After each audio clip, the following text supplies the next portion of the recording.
don't got a reason to lie. They gave me the key to the sky, but I'd rather open my eyes, cause that's what'll keep me alive. Something that sees in my mind.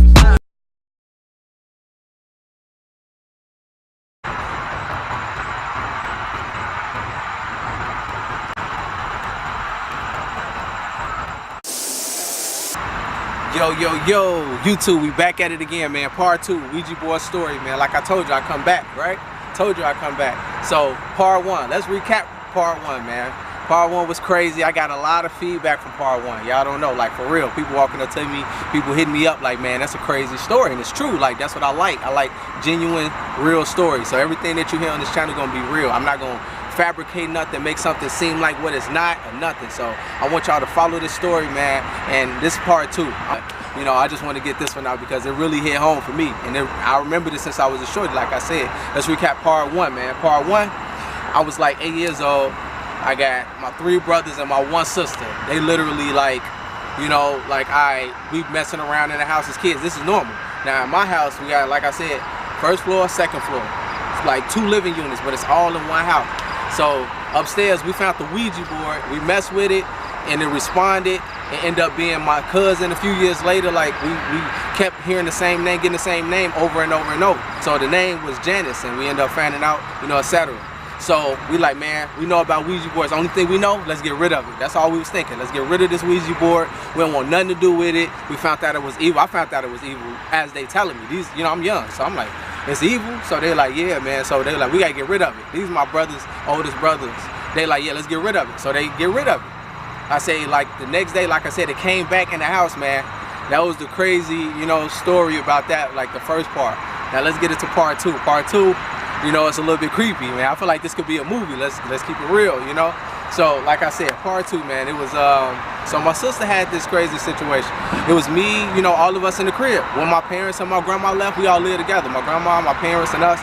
You know what I'm saying? Like I said, I got another story about how we moved back in with my grandma. We, you know, it's another story. I'm gonna say that for another story time. So, like I said, it was just us. All the kids, there's 5 of us. We running around in the house, and it's like, my sister, she was in the living room. I don't know where we was in the house. I'm young, you know what I'm saying? I was like 8 or 9 years old. I can't really remember exactly where I was at in the house when she did this. So, yeah, during the situation, she in the crib. So, my grandma was literally just about to come in the crib. Like, just about to come in the crib. I don't know where I was at. I feel like I was outside. I was supposed to be outside when they're not there. But I remember we always scrambled when they came in, trying to clean up. You know how it is when your parents on their way home. Oh, I'm supposed to do this, supposed to do that. So she on her way back in the house, man. Like, I'm not kidding you, man. My sister set the tablecloth on fire. We had the tablecloth. My grandma had the plastic couches, all that. So this is like one of those throwback real grandma houses. She had the tablecloth and she set it on fire. My sister set the tablecloth on fire. I don't know why she did it. It can't be explained. I don't know the story of why she did it. And she still can't explain to this day. But when we were shorties, she set the tablecloth on fire. My grandma just came in. You know, I guess she started throwing water on the table. I ain't really know. I know I came back in like, what happened or whatever. And then everybody's saying like, yeah, my sister, you know, I ain't gonna give her name. I don't know if she want me to disclose her name, but she like, they're like, yeah, she set the tablecloth on fire, man. We all in trouble. Everybody think about being in trouble. And then this one happened. She asked her, like, why did you set it on fire? And, like, the craziest situation. I don't know why she said this. It ain't nothing a kid would ever say. I can't say, like, oh, this came from this, or she got it from a movie, or a friend told her, or none of that. Like, she said, it's times where I think we even talked to her when we was young. She don't even remember saying it. But she told her, like, the devil made her do it. You heard me, the devil made her do it. I don't know why she said it. I can't explain it to you. So, I mean, I just feel like some evil stuff happened. That happened, you know, close to the time of the Ouija board, you know what I'm saying? So, I don't know, man. Literally, that's what happened. She said the devil made me do it. And she ran off crying or whatever.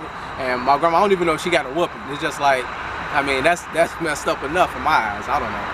But, so that's one experience. And I'm gonna break down 2 more experiences, man. So, the second one, I'm gonna save the last one about me last.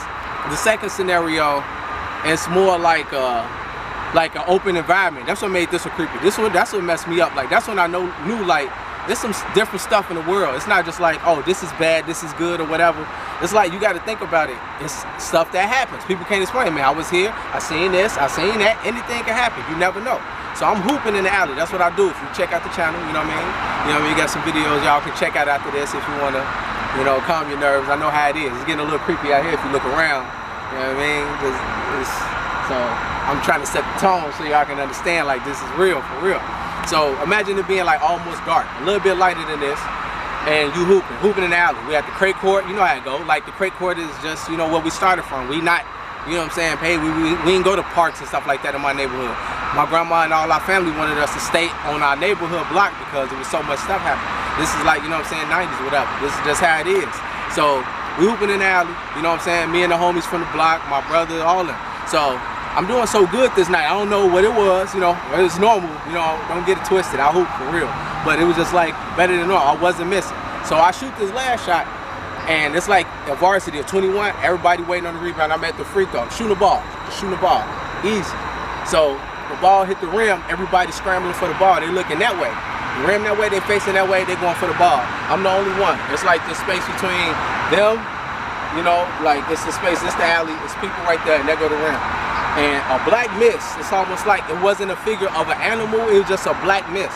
And I promise you, like, when it went by, the wind was blowing, stuff all in my eye. I'm trying to like get myself together. It was like a movie, I promise you. I remember this from when I was a shorty. I don't remember a lot of stuff that happened when I was a shorty, but this is definitely a crazy situation that stuck with me for life, like for real.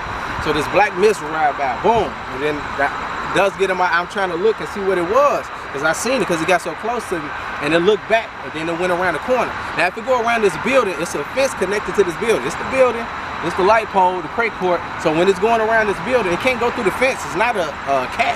You know what I'm saying? That's what it reminded me of, like a jaguar or a real big house cat or something. I don't know. But this mist turned a corner, and the eyes turn around and look back at me. Tripped me out. I don't know why it happened or how it happened. I don't know. I wasn't thinking about nothing evil, but this is around the same time. Like I said, this time frame after we messed with this Ouija board, like messed up some stuff. Now, this last situation, man. Now, some people know about sleep paralysis or whatever, when you like in a sleep state, but you kind of woke at the same time, but it's like something holding you down. People feel like the pressure's on their chest. Some people feel like their arms and legs are stuck. Some people have their eyes closed. Some people can open their eyes. Some people move their head. I looked it up because, like I said, I remember these stories, and when YouTube came around, I'm like, I need to know what's going on. Like, you know, I kind of looked into it. So I looked into it, and I found out that, you know, this in-between state, there's some evil stuff that go on. This is around the same time. So, like I said, we had a bunk bed. You know what I mean? This is we from, you know, from these areas, you know, the lower income community. That's where I'm from. I ain't gonna sit here and lie like I was good my whole life. I wasn't. So we had a bunk bed. Me and my brother slept at the top. My brother that's close to the age of me, and my two oldest brothers slept at the bottom. They just had that privilege or whatever. You know, everybody wants to sleep on the bottom bunk, but you know, that's a whole nother story. So basically, I'm sleeping at the top bunk, and all I remember is I'm on the floor. I wake up, I feel like I'm half woke on the floor. And it felt like all I remember was some black hands picking me up. It's like, not black like a complexion, like I say, like an outline, like a figure picking me up off of the ground and sitting me on the bed. I'm thinking it might be my daddy, my mama, whatever. I'm like, these black hands don't look normal. And I feel like it's something. I don't know what it is. So I'm not scared of nothing. And I just feel like I went to sleep. And like a little while after that, I'm trying to go to sleep. I'm keeping my eyes closed. I couldn't open my eyes, but I just felt like I opened my eyes to see the hands and like, okay. And I was so sleepy. Now, if you fall off a bunk bed or whatever, it's high up. You know what I'm saying? You got to climb up there. So if you fall, you hit the ground, you're going to feel some pain. I ain't feel nothing. I didn't wake up. I don't know if I was like knocked out. My brothers, them, nobody woke up or nothing. But I remember the hands picking me up and put me onto the top bunk. And now that I think about it, for it to put me on the top bunk, how tall is this thing? My pops ain't that tall for him to just pick me up and just do it like that. And it was so regular. So in the middle of the night, I don't know what time it was, I feel like I woke up. It wasn't light outside, but it felt like it was about to get light outside.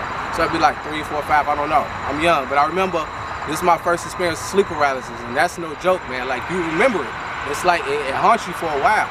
Like I'm not the type to like lose memory about a lot of stuff, so that stuck with me. So basically, I'm asleep, and I don't know how I was asleep, but I know I was on my back. I'm laying still. That's all I remember was laying still, and something's on my chest, or something like, it's not like, this is all I can do. I couldn't lift up, just my body just moving like this. I couldn't turn my head, this is as far as I go. I can move my eyes, and I couldn't look at my chest. It's like I'm looking like this, but I couldn't look down to see was something on me. So I'm like, I couldn't move or whatever. And I don't remember how, I don't know if anybody remember how to get, like how they got out of it, or you just go back to sleep and wake back up, I don't know. But when that sleep paralysis hits you and you wake up and you remember, you think about it, I don't know how it happened or why it happened, but that was the icing on the cake for me, man. That was a crazy experience when something just like holding you down. Nobody can explain that. It's not a reality situation or something you can compare to another situation. That's just not the case. But for me, I can tell you for a fact that that was real, man. So when it come down to this Ouija stuff, you know what I mean? I just want to disclose, when it come down to these Ouija boards and all that stuff, I look into it. I look at it, but I'm not involving myself in it. I'm a firm believer in God. First, that y'all, you know what I mean? I want y'all to know that about me, so you don't think I'm just evil. But I just want to get this story out because, like I said, all of these experiences stuck with me, and I just wanted to get it out to the world, man. This is a good, you know, a good video for people to request because it was a lot more details. Hopefully, I ain't missed nothing. Y'all got any questions? Talk to me in the comment section. More videos on the way, man. More story times, more crazy stories. I got firefighter stories coming. I got, you know, growing up stories, all that, man. So stay tuned, Fireman ETV. Subscribe, like, share, hit that notification bell, man. And I'll be back with y'all another time with a new video, more basketball videos coming, more workouts, everything, man. Stay in tune. Peace. I couldn't say like why it happened or what happened. I don't know, I feel like I did like something stuff. I swear to God. So, man, it was like when I recorded the first take, I didn't get the first take. And like it was something right there. Like I felt like it was something right over there. And it was like something shuffling. I don't know if it was like a cat or something. Look, look.